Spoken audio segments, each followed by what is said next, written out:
नमस्कार दोस्तों, मैं आरपी वर्मा। आज आप लोग के सामने क्लास 11 रसायन विज्ञान प्रथम पेपर का एक ऐसा वीडियो लेकर आया हूं जिसे देखने के बाद आपको काफ़ी नॉलेज हो जाएगा। इसका मतलब ये है कि इससे संबंधित ज्ञान हर जगह पूछा जाता है। तो देखिए, आज हम पढ़ेंगे परमाणु कक्षक, एटॉमिक ऑर्बिटल। तो देखिए, वे कक्षक जिसमें इलेक्ट्रॉन पाए जाते हैं, और ध्यान देना, वे कक्षक जिसमें इलेक्ट्रॉन पाए जाते हैं उन्हें हम परमाणु कक्षक कहेंगे। एक बात का ध्यान देना कि कक्ष और कक्षक दो होते हैं। ध्यान देना, कक्ष और कक्षक। कक्षक अर्थात ऑर्बिट और ऑर्बिटल, ऑर्बिट और ऑर्बिटल।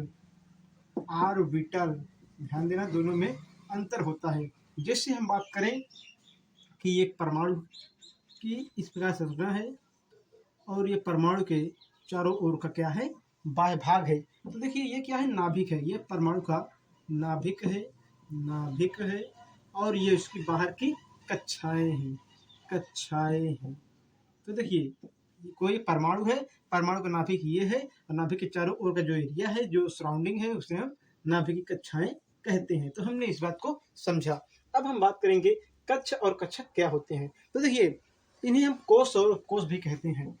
कोश और उपकोश भी कहते हैं। तो समझिए, कोश उपकोश क्या होते हैं। हम बात करेंगे ऐसे, जैसे आप देखिए KLMN आपने पढ़ा होगा। तो KLMN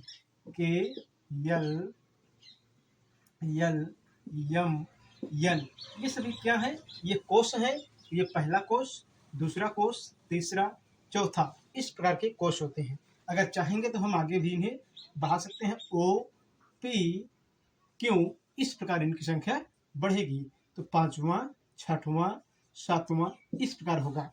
और एक बात को आप लोग जानते होंगे, अगर नहीं जानते हैं तो ध्यान से देखिए कि इन कक्षाओं में इलेक्ट्रॉन कैसे भरते हैं। तो इन कक्षाओं में इलेक्ट्रॉन को भरने के लिए एक सूत्र होता है 2n²। क्या होगा, 2n²। तो अगर हम पहले कक्षक की बात करेंगे तो 2, उसके बाद n की जगह पे हमें 1 लिखना होगा, क्योंकि हम पहले कक्षक की बात कर रहे हैं। तो 2 का नम क्या हो जाएगा, 2, और स्क्वायर क्या आएगा, 2। अर्थात के कोश में हम अधिकतम 2 इलेक्ट्रॉन को ही रख सकते हैं। के कोश में अधिकतम हम 2 इलेक्ट्रॉन को रख सकते हैं। उसी प्रकार हम चाहें कि दूसरे कक्षक की बात करें तो 2 गुणे 2 स्क्वायर करना होगा। तो कितना है, 2 दूना 4 और 4 दूना 8। अर्थात दूसरे कक्षक में हम 8 इलेक्ट्रॉन को रखेंगे। उसी प्रकार जो हमारे पास तीसरा कक्षक है उसमें हम 18 इलेक्ट्रॉन रखेंगे। तो हमने 18 यहाँ पे कर दिया।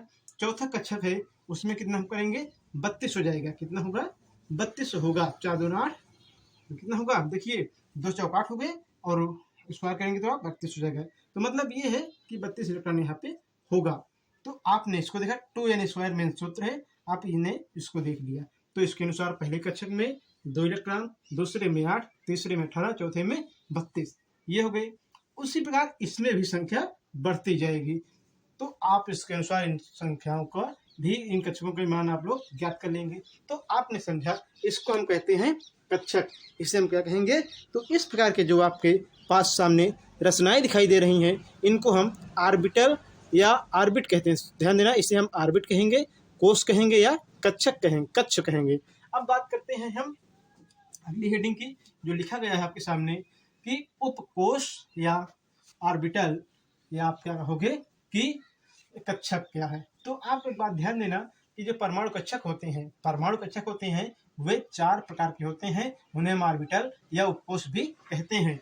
पहला होगा S, P, D, F। पहला कोश है S, इसमें अधिकतम 2 इलेक्ट्रॉन रहेंगे और इसका केवल एक भाग होगा इस प्रकार, और इसमें 2 इलेक्ट्रॉन ऐसे रहेंगे। ये हमने देखा यस के बारे में कि यस कक्षक जो है वो कैसा है आपका। यस कक्षक का आकार की बात करेंगे तो इसका आकार गोलाकार है। यस कक्षक का आकार गोलाकार है, बीच में नाभिक रहेगा। तो आप कहोगे यस कक्षक का आकार गोलाकार होता है, इसमें अधिकतम 2 इलेक्ट्रॉन पाए जाते हैं, जो एक कोश में विभक्त रहता है और एक कोश में एक दूसरे, मतलब एक विपरीत क्रम में इलेक्ट्रॉन व्यवस्थित होते हैं। इसके 2 इलेक्ट्रॉन एक दूसरे के विपरीत क्रम में उपस्थित रहते हैं। तो हमने इसको देखा। उसी प्रकार हम बात करेंगे पी कक्षक। तो पी कक्षक का आकार डंबलाकार होता है। कैसे होता है? डंबलाकार होता है और इसमें अधिकतम 6 इलेक्ट्रॉन रहते हैं। कितने रहते हैं? 6 रहते हैं। और इसका जो भाग है उसका भाग है 3। तो एक यहाँ पे आएगा 2 और ये कुल इसके 3 भाग हो गए। इसमें जो इलेक्ट्रॉन है ये इस रूप में रहेंगे। तो आप इसे पूरा कर लेंगे, फिर आपके ये इलेक्ट्रॉन। तो अब आप देखिए 2 इलेक्ट्रॉन यहाँ पे हो गए और 2 यहाँ मतलब 6 हो गए। फिर डी का आकार जो है वो डबल डंबलाकार है। कैसा है? डबल डंबलाकार है। इस प्रकार की रचना है, सही बनाते हैं तो इसका आकार जो है वो डबल डंबलाकार है। तो ये इसकी रचना है जो फूल की तरह आपको दिखाई दे रहा है। तो डी है, इसमें अधिकतम 10 इलेक्ट्रॉन आएंगे। और इसकी रचना की हम बात करते हैं तो इसके जो भाग होते हैं वो 5 होते हैं। कितने होंगे? 5 होंगे। एक भाग, 2, 3 और 3 2 5 ये हो गए। इलेक्ट्रॉन को ऐसे हम भरेंगे। इसमें ये इलेक्ट्रॉनों का वितरण क्रम है, भरने का क्रम है। और उसके बाद हम बात करेंगे कि ये हमने देख लिया। अब बात करेंगे यफ कक्षक की। तो यफ कक्षक के आकार को ध्यान देना, नोट कर लेना, मेन पॉइंट है। यफ कक्षक के आकार को हम कागज या बोर्ड के तल पर नहीं बना सकते। यफ कक्षक के आकार को हम कागज या बोर्ड के तल पर नहीं बना सकते हैं क्योंकि इसकी रचना त्रिविमीय होती है। इसलिए हम इसे यहाँ पे नहीं बनाएंगे। बना सकते हैं, कोई नहीं बना सकता है। और ये नोट पॉइंट भी है कि यफ कक्षक के आकार को या यफ कक्षक का शेप कैसा है इसे हम कागज या बोर्ड के तल पे नहीं बता सकते हैं। लेकिन हाँ, इसमें कुल 14 इलेक्ट्रॉन होते हैं। और जो इलेक्ट्रॉन होते हैं उनको भरते कैसे हैं? तो उनको भी भरने के लिए ये कक्षाएं होती हैं। अब देखिए यहाँ पे बात समझिएगा। 1 2 3 4 5 6 और 7। अब प्रत्येक कक्षक में 2 इलेक्ट्रॉन, 2 2 ऐसे करके आप बनाएंगे। तो ये कितने हो गए आपके पास? 5 2 7 हो गए कक्षक, मतलब कुल 14 इलेक्ट्रॉन हो गए। तो आपने देखा कि जो यस कक्षक होता है उसका आकार गोलाकार होता है, उसमें अधिकतम 2 इलेक्ट्रॉन रहते हैं और उसका केवल एक भाग होता है। पी कक्षक का आकार डंबलाकार होता है, उसमें 6 इलेक्ट्रॉन रहते हैं और इसका 3 उपभाग होता है। कितना? 3 उपभाग होता है। फिर बात करेंगे हम एफ और डी कक्षक की। तो डी कक्षक में 10 इलेक्ट्रॉन होंगे। आकार इसका डबल डंबलाकार होगा और इसमें अधिकतम 5 भाग। कितने भाग? 5 भाग होते हैं। इसमें केवल एक भाग होगा, इसमें 3 भाग होते हैं। तो इसमें कुल 10 इलेक्ट्रॉन रहेगा एक दूसरे के विपरीत क्रम में। बात करेंगे एफ कक्षक। तो इसके आकार को हम कागज के तल पर नहीं बना सकते हैं और इसमें कुल 7 भाग रहेगा और अधिकतम इलेक्ट्रॉन 14 होंगे जो एक दूसरे के विपरीत क्रम में रहते हैं। तो हमने परमाणु कक्षक को समझा। अब ये क्या है? ये रचना जो हमने समझा, इसके आगे समझेंगे सिग्मा और पाई बंध। क्या देखेंगे? सिग्मा और पाई बंध। आइए हम समझते हैं कि सिग्मा और पाई बंध क्या है। देखिए, हम बात करेंगे पहले सिग्मा बंध। अभी तक हमने देखा परमाणु कक्षक। परमाणु कक्षक कितने प्रकार के होते हैं? तो सिग्मा बंध वह बंध है जो कक्षकों के सिरों के मिलने से बनता है। सिग्मा बंध की अगर हम बात करते हैं तो कहोगे आप, सिग्मा बंध वह बंध है जो कक्षकों के मिलने से बनता है।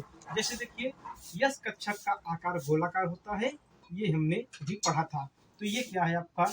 यस कक्षक है और आकार गोलाकार है, ये नाभिक है। उसी प्रकार ये दूसरा यस कक्षक है और गोलाकार आकार है। अब ये दोनों मिल गए और इनका अतिव्यापन हुआ तो यहाँ पे जो बना वो क्या है? सिग्मा बंध बना। क्या बना आपका? सिग्मा बंध बना। और जो सिग्मा बंध बना उसका नाम है यस सिग्मा बंध। तो पुनः ध्यान दीजिएगा, आप कहोगे सिग्मा बंध वे बंध होते हैं जो कक्षकों के सिरों के मिलने से बनते हैं, सिग्मा बंध कहलाते हैं। जैसे यस कक्षक और यस कक्षक दोनों आपस में मिले तो क्या बन गया? यस सिग्मा बन गया। तो हमने इसको समझा। अब हम बात करेंगे कि सिग्मा बंध कितने प्रकार के होते हैं। तो सिग्मा बंध 3 प्रकार का होता है। पहला यस सिग्मा, आपने इसको देखा। दूसरा है दूसरा बंध है जो आपका वो है यस पी सिग्मा। तो क्या होगा? यस भी रहेगा और पी भी परमाणु कक्षक रहेगा। यहाँ पे यस कक्षक हो गया और दूसरा क्या है? ये पी है। तो ये हो गए, बनेंगे क्या मिलकर? यस पी सिग्मा को बनाएंगे। ये हमने देखा sp सिग्मा सिग्मा। फिर अगला है आपका p यहाँ पे है और उसके बाद p यहाँ पे परमाणु कक्षक है, ध्यान देना। अब ये दोनों मिलके pp परमाणु कक्षक बनाएंगे। क्या बनाएंगे? pp परमाणु कक्षक या pp p और p सिग्मा बंध को बनाएंगे, सिग्मा बंध को बनाएंगे। तो पुनः ध्यान दीजिएगा, जो सिग्मा बंध है वह बंध कक्षकों के जुड़ने से, और कैसे जुड़ेंगे? कक्षकों के सिरों के जुड़ने से मिलकर बनता है या मिलने से बनता है। तो आप कहोगे सिग्मा बंध कक्षकों के सिरों के अतिव्यापन से या जुड़ने से मिलकर बनता है।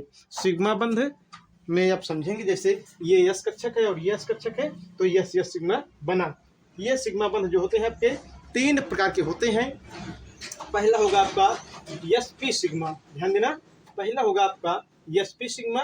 तो यहाँ पे बात करेंगे, एक जो परमाणु कक्षक है यस का होगा, ये यस का है, और एक p का है। तो पहला क्या बन गया? sp sigma. दूसरी की बात करेंगे हम, तो pp सिग्मा, p परमाणु कक्षक और p परमाणु कक्षक दोनों के मिलने से pp सिग्मा बनता है।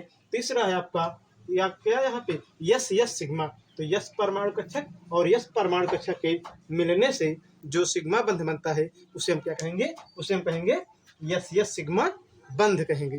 तो हमने ये देखा। अब आगे हम बात करेंगे पाई बंध। तो समझेंगे, आगे हम देखते हैं कि पाई बंध क्या होता है। सिग्मा बंध को हमने देख लिया।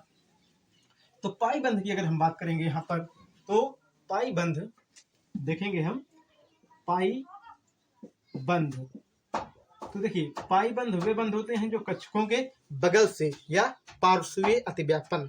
पाई बंध वे बंध होते हैं जो कक्षकों के बगल से, मतलब साइड से मिलते हैं अथवा पार्श्वीय अतिव्यापन होता है, तब पाई बंध का निर्माण होता है। जैसे देखिए यहाँ पे, तो बात करेंगे हम, पी कक्षक ये है आपका और ये दूसरा पी कक्षक है। दोनों इस रूप में मिलेंगे और बनाएंगे इस प्रकार PP, मतलब ये ऐसे बनाएंगे। तो देखिए, पी कक्षक ये है और पी कक्षक ये है। अब दोनों मिले तो बन गया PP पाई बंध। क्या बन गया? पाई बंध बन गया। तो आप कहोगे कि जब पाई बंध होता है वह कक्षकों के पार्श्वीय अथवा बगल बगल के मिलने से बनता है, और जो पाई बंध होता है वह केवल एक प्रकार का होता है, PP पाई बंध। कौन होता है? PP पाई बंध। आइए हम समझते हैं सिग्मा पाई बंध को कैसे यौगिक में निकालते हैं।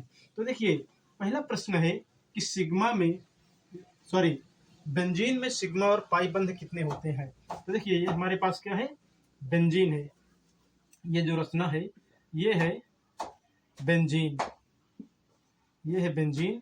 प्रश्न उठता है कि बेंजीन में सिग्मा और पाई बंध कितने मिलेंगे। तो बेंजीन में जो सिग्मा पाई बंध मिलेंगे, देखिए यहाँ पर एक बात खास ध्यान देना आप लोग कि अगर कोई जैसे कार्बन है और कार्बन कार्बन कार्बन से केवल एक बंध लगा हुआ है, तो यहाँ पे केवल कौन होगा? सिग्मा बंध होगा, सिग्मा बंध होगा। अगर कार्बन कार्बन से 2 बंध है तो एक सिग्मा होगा, एक सिग्मा और एक पाई बंध होगा।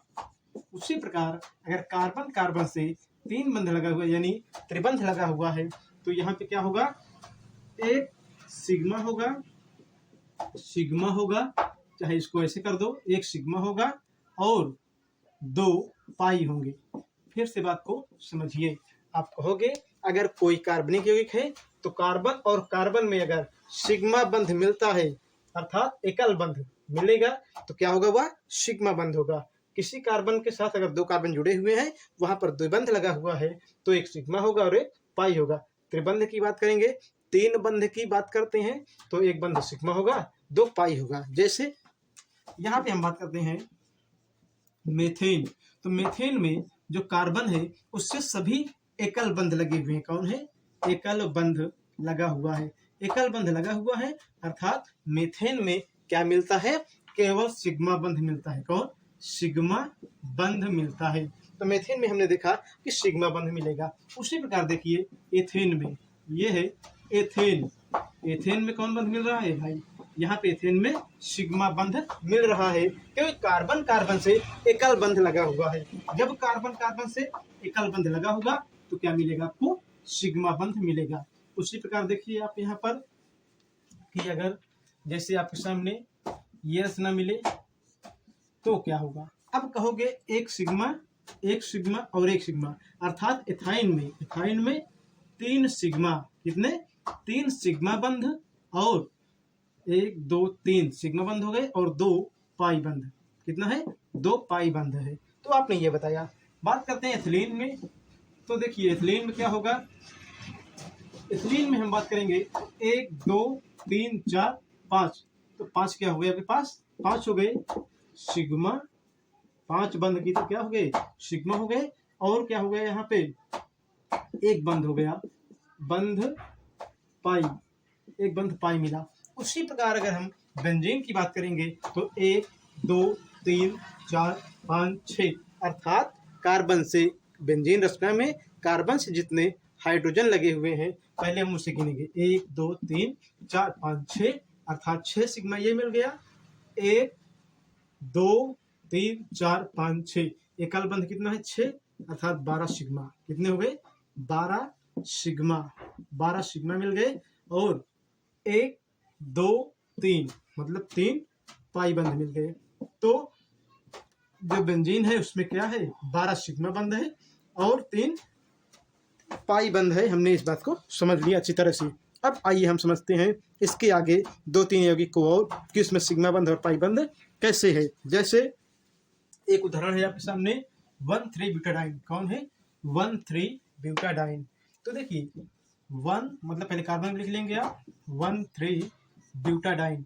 तो यहाँ पे देखिए CH2, उसके बाद CH और यहाँ पे CH और यहाँ पे 1,3 ब्यूटाडाइन, कार्बन 4 रहेगा, उसके बाद यहाँ CH2 कर देंगे हम, ये हो गए।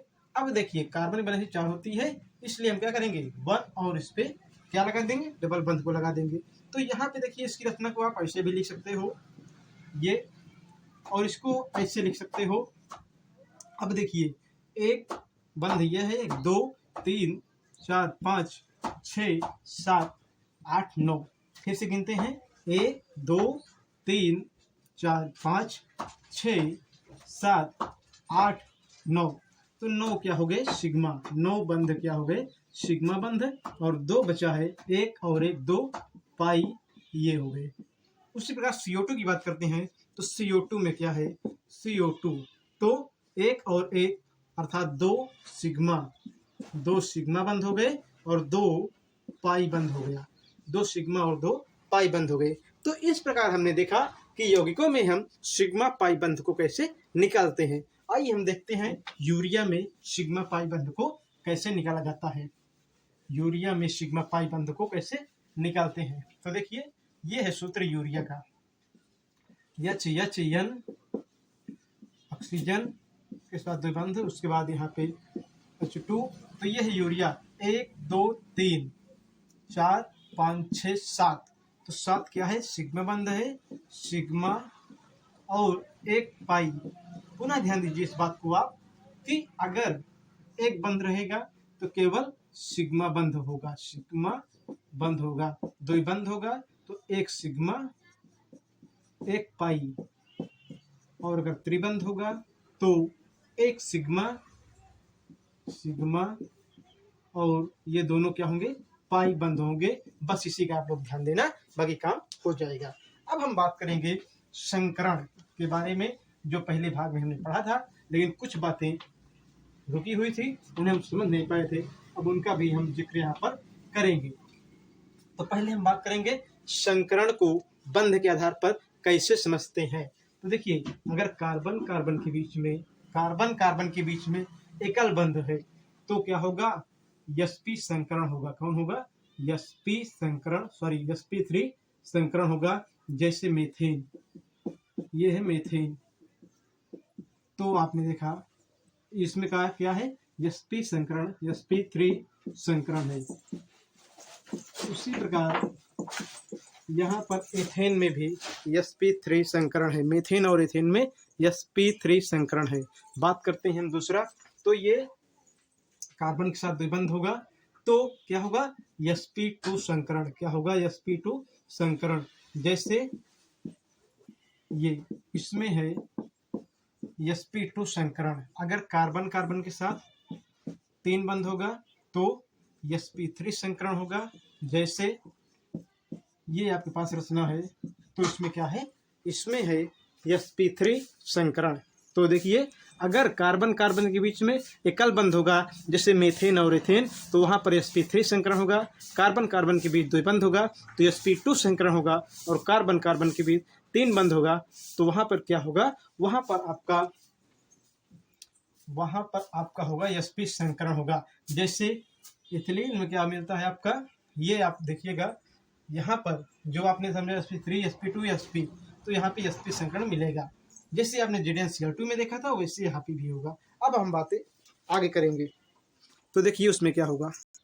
चलिए हम बात करेंगे संकरण। संकरण कहते किसे हैं, क्योंकि अभी तक हमने देखा संकरण ज्ञात करने के तरीके, लेकिन प्रश्न अगर कोई करे संकरण है क्या आखिर, तो आप कहोगे कि संकरण वह प्रक्रिया है जिसमें 2 या 2 से अधिक परमाणु कक्षक, संकरण वह प्रक्रिया है जिसमें 2 या 2 से अधिक परमाणु कक्षक आपस में जुड़ते हैं जिनकी ऊर्जा समान होती है लेकिन आकार अलग अलग होता है। वे आपस में जुड़ते हैं तब 2 या 2 से अधिक नए परमाणु कक्षक बनाते हैं। इस प्रक्रिया को संकरण कहते हैं। इसमें भाग लेने वाले परमाणु कक्षक को संकरित कक्षक कहते हैं।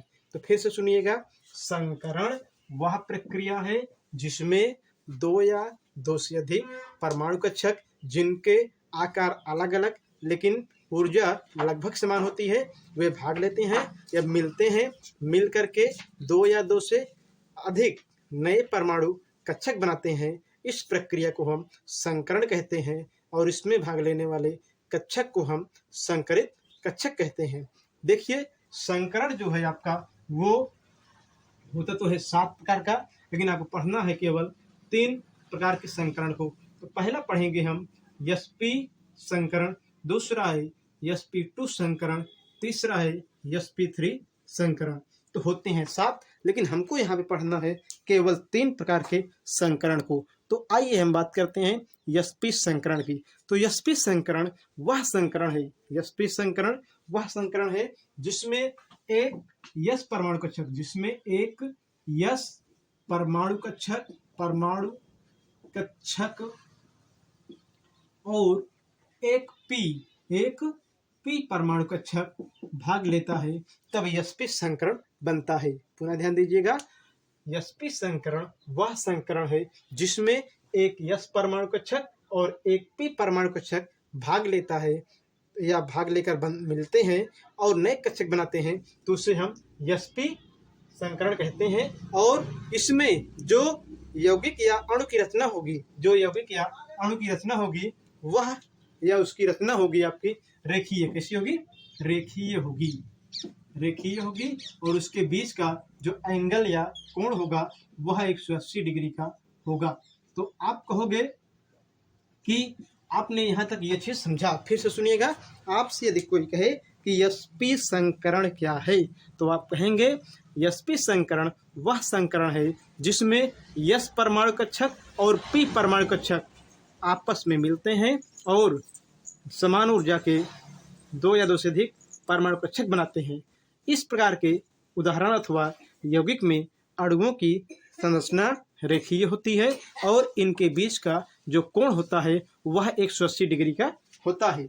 आइए हम इसके उदाहरण को समझते हैं। जैसे ZnCl2, CO2 जो अभी तक हमने पढ़ा था और C2H2 आदि इसके उदाहरण हैं। तो हमने देखा किसके बारे में, विस्तार पूर्वक पढ़ा sp संकरण के बारे में। आइए हम बात करते हैं अब sp2 संकरण के बारे में।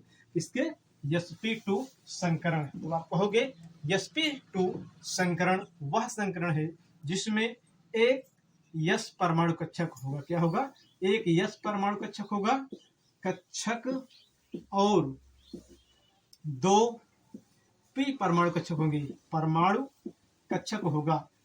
तो आप कहोगे sp2 संकरण वह संकरण है जिसमें एक s परमाणु कक्षक और 2 p परमाणु कक्षक आपस में मिलते हैं तथा 2 या 2 से अधिक नए परमाणु कक्षक बनाते हैं। इस प्रक्रिया को हम sp2 संकरण कहते हैं। इस प्रक्रिया को हम sp2 संकरण कहते हैं और इसमें भाग लेने वाले कक्षक को हम संकरित कक्षक कहते हैं। और इसमें जो यौगिक या उदाहरण है उनके बीच जो कोण बनता है वह 120 डिग्री का बनता है। कितना? 120 डिग्री का बनता है। और इनकी रचना त्रिकोणीय होती है। इनकी संरचना जो होती है वह त्रिकोणीय होती है। उदाहरण में देखिए आप C2H4 हो गए, उसके बाद आपका SO2 हो गया, BF3 हो गया आदि इसके उदाहरण है। तो आप एक बार फिर सुन लीजिए, sp2 संकरण। आप कहोगे sp2 संकरण वह संकरण है जिसमें हम एक यस कक्षक और 2 पी कक्षक भाग लेते हैं, समान ऊर्जा व समान आकार के नए कक्षक बनाते हैं। इस प्रक्रिया को हम sp2 संकरण कहते हैं। इसमें जो यौगिक होंगे उनके बीच 120 डिग्री का कोण बनेगा, रचना उनकी त्रिकोणीय होगी। और एक बात ध्यान देना, उदाहरण क्या है इसका, जैसे आपका C2H4 हो गया, SO2 हो गया, BF3 हो गया आदि किसके उदाहरण है? ये सभी उदाहरण हैं आपके sp2 संकरण के। आइए हम बात करते हैं अगला sp3 संकरण। तो देखिए sp3 संकरण क्या है। आप कहोगे sp3 संकरण वह संकरण है जिसमें केवल एक यस परमाणु कक्षक होगा, यस केवल एक होगा और पी की संख्या होगी 3। तो आप कहोगे कि sp3 संकरण वह संकरण है जिसमें केवल एक यस परमाणु कक्षक और पी के 3 परमाणु कक्षक आपस में मिलते हैं। तो sp3 संकरण का निर्माण होता है। और इसमें जो यौगिक होते हैं वो उनके बीच में जो कोण होता है वह 180 डिग्री का होता है। कितना होता है? 180 डिग्री का होता है। सॉरी, इसमें जो कोण होगा आपका 109 डिग्री 28 मिनट का होगा। जो इसमें कोण होगा वह 109 डिग्री 28 मिनट का होगा। तो 109 डिग्री 28 मिनट का कोण होगा। उदाहरण के लिए मेथेन हो गया, अमोनिया हो गया, पानी हो गया आदि। तो ये सब क्या है? इसके उदाहरण हैं। इसके अतिरिक्त आप कहेंगे CCl4 भी इसका उदाहरण है। तो आपने इस बात को समझा। पुनः देखिएगा, यदि आपसे कोई कहे कि sp3 संकरण क्या है, तो आप कहेंगे जब एक यस परमाणु कक्षक और 3 पी परमाणु कक्षक आपस में मिलते हैं तो 2 या 2 से अधिक समान ऊर्जा व समान आकार के नए परमाणु कक्षक बनते हैं। इस प्रक्रिया को हम sp3 संकरण कहते हैं। और इसमें जो यौगिक हैं वो मेथेन हो गया और अमोनिया हो गया, कार्बन टेट्रा क्लोराइड हो गया अर्थात CCl4 हो गया, H2O मतलब जल हो गया। इनके बीच में जो कोण होता है, इनके बीच में जो कोण होगा वह 109 डिग्री 28 मिनट का होगा। 109 डिग्री 28 मिनट का होगा। इनकी जो संरचना होगी, आकृति होगी, वह चतुष्फलकीय होगी। चतुष्फलकीय या टेट्राहेड्रल होगी। क्या होगी? चतुष्फलकीय या टेट्राहेड्रल होगी। तो आपने इसको देखा, इसमें जो sp3 संकरण होता है उसमें अणुओं की संरचना चतुष्फलकीय या टेट्राहेड्रल होगी। तो हमने इसको देखा। आइए हम देखते हैं कार्बन परमाणु पर संकरण। अब हम देखेंगे लास्ट हेडिंग, कार्बन परमाणु पर संकरण। कार्बन परमाणु पर संकरण। तो देखिए, कार्बन का जो परमाणु क्रमांक है वह 6 है। विन्यास करेंगे तो 1s2 2s2 2p 2 आएगा, 2p 2 आएगा। अब हमने इसको देखा। अब देखिए यहाँ पे होता क्या है कि इसके हम इलेक्ट्रॉनों को ऐसे लिखेंगे तो होगा आपका 1s2 में मतलब 2 इलेक्ट्रॉन आपने ऐसे रख दिया, 2s2 में 2 इलेक्ट्रॉन ऐसे रख दिया आपने, और 2p2 में इलेक्ट्रॉन को आपने ऐसे रख दिया। लेकिन जब ये कैसा विन्यास है, ये सामान्य अवस्था का है। सामान्य अवस्था।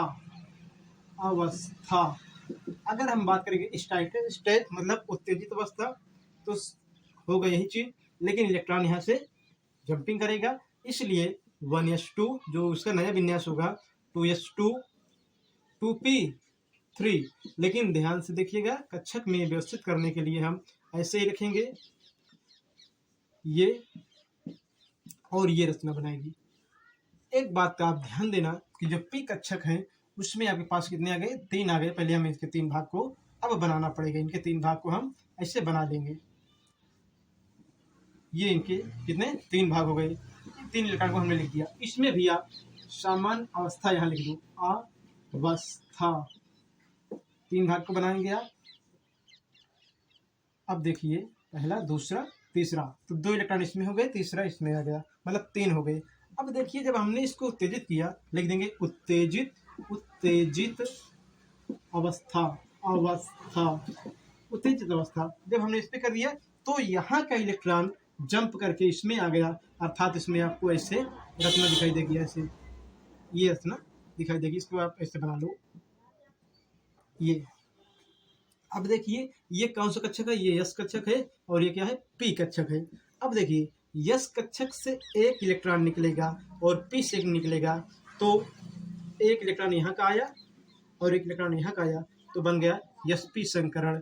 उसी प्रकार एक इलेक्ट्रॉन यहाँ से आया और 2, मतलब 2 यहाँ से आए, अब बन गया sp2 संकरण। ध्यान देना यहाँ पे 2 इलेक्ट्रॉन आ रहे हैं, ये। फिर सुनिए, एक इलेक्ट्रॉन यस का निकल के आया यहाँ पर और पी के 2 आए, sp2 हो गया। और बात करेंगे sp3 की, sp2 ये हो गया, sp3 की बात करेंगे तो 3 इलेक्ट्रॉन यहाँ, ध्यान देना, यहाँ से 3 इलेक्ट्रॉन निकलेंगे, मतलब पूरे इलेक्ट्रॉन निकल आएंगे और यहाँ से एक आएगा, तो आप कहोगे sp3 संकरण ये बनाएगा।